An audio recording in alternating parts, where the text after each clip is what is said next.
In a remote village, there once lived a blind woman and her only son Truong Vinh, inside a hut so shabby the wind slipped through the walls. His father had died when he was still a child, leaving behind nothing but hardship. The mother, who had never seen the light of day, relied on her ears and hands to care for her boy. She could not see how tall he grew, nor the brightness of his smile. But she knew every sound of his footsteps, every change in his breathing, and she understood when he was tired or when he was happy.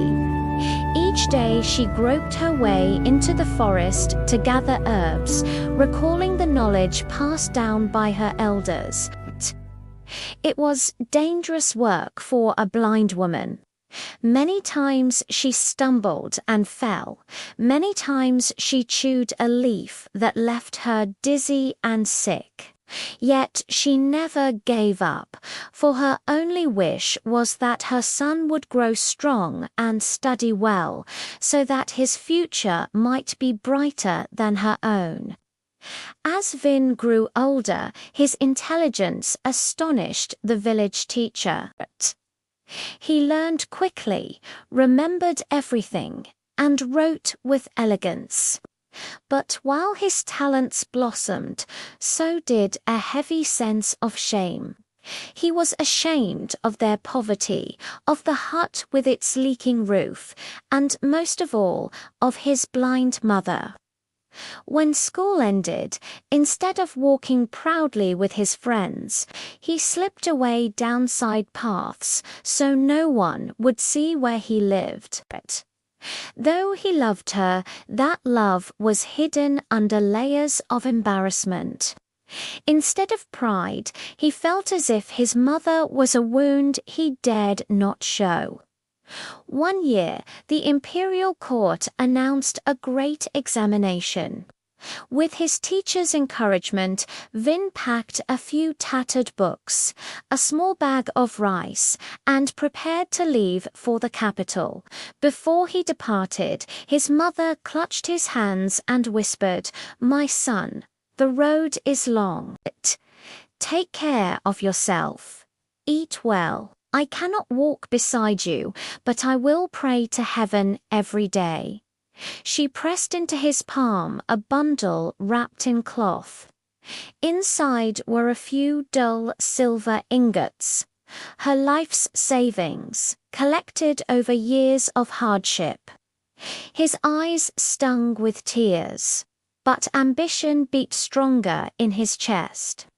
Visions of fine robes, tall horses, and glory swept him away. That year, Vinh passed with high honors and was granted a position as an official. News of his success spread quickly, and when it was announced that he would return home in triumph, the village erupted with excitement. Drums thundered, flags lined the streets, and neighbors poured out to greet the pride of their community. On that day, Vinh rode into the village wearing a crimson robe, his head crowned with a scholar's hat, his horse stepping high. The people cheered and shouted, "Our scholar has returned. What an honor for the village." Vinh lifted his chin proudly, his heart swelling with joy at their praise. In the crowd shuffled a frail figure with white hair, patched clothes, and eyes clouded in darkness.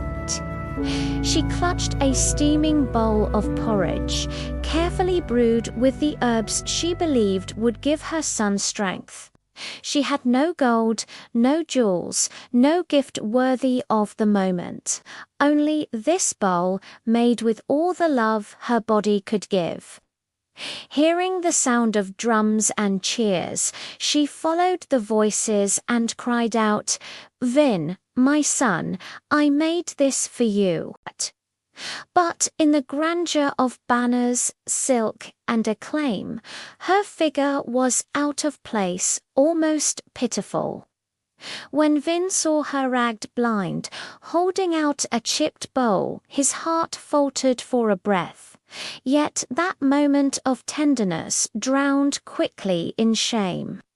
If they know this beggar is my mother, what face will I have left?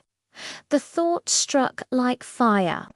He thrust out his hand, pushing her aside, and shouted so all could hear, "Old woman, who are you? Get out of my way." The blow knocked the bowl from her hands. It shattered on the ground, herbs and broth soaking into the dust. The crowd fell into stunned silence, whispers rising among them. The blind mother trembled, her lips quivering. She did not weep. She only murmured softly, "Forgive me, my son, for shaming you," before turning away, disappearing into the throng that still cheered for her son's glory. That night, Vinh held a banquet in his new residence.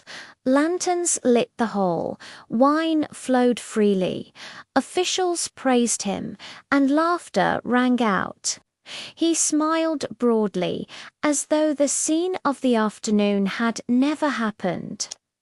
But in the midst of joy, a violent pain twisted his stomach. His face turned pale, his body convulsed, and he collapsed to the floor. Doctors rushed to his side, felt his pulse, and shook their heads gravely. "You have ingested a deadly poison," they declared. "You will not live through this night." The words struck like thunder. As he writhed in agony, a bitter scent rose in his throat, familiar yet terrifying. It was the smell of the larvae, the deadly poison his mother had once warned him of as a child. In that moment, an old servant knelt by his side and said with trembling voice, "My lord, for many years your mother feared confusing the herbs. Blind as she was, she always tasted them first herself. If she felt no harm, only then would she brew them for you.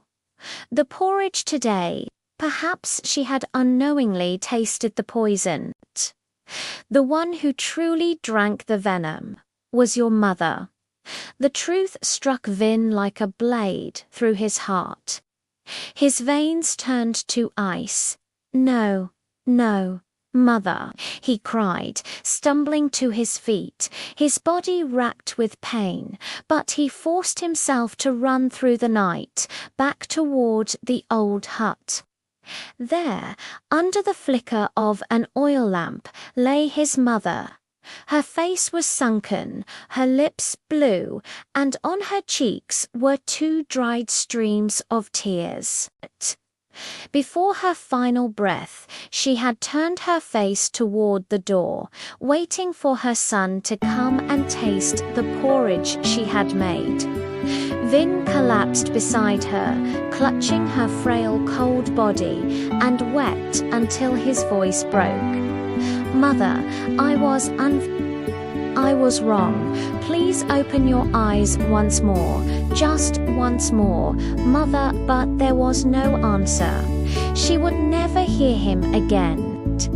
The bowl of porridge she had offered him was not a tourniquet, was her life, poured out for her son. The story spread through the village and beyond, told again and again as a warning to generations. People said a parent's love is as vast as the sea and as high as the heavens. To dishonor that love is the greatest sin. To still have parents alive to cherish is the greatest blessing in life. And Truong Vinh, once a young official basking in glory, was left with nothing but eternal regret.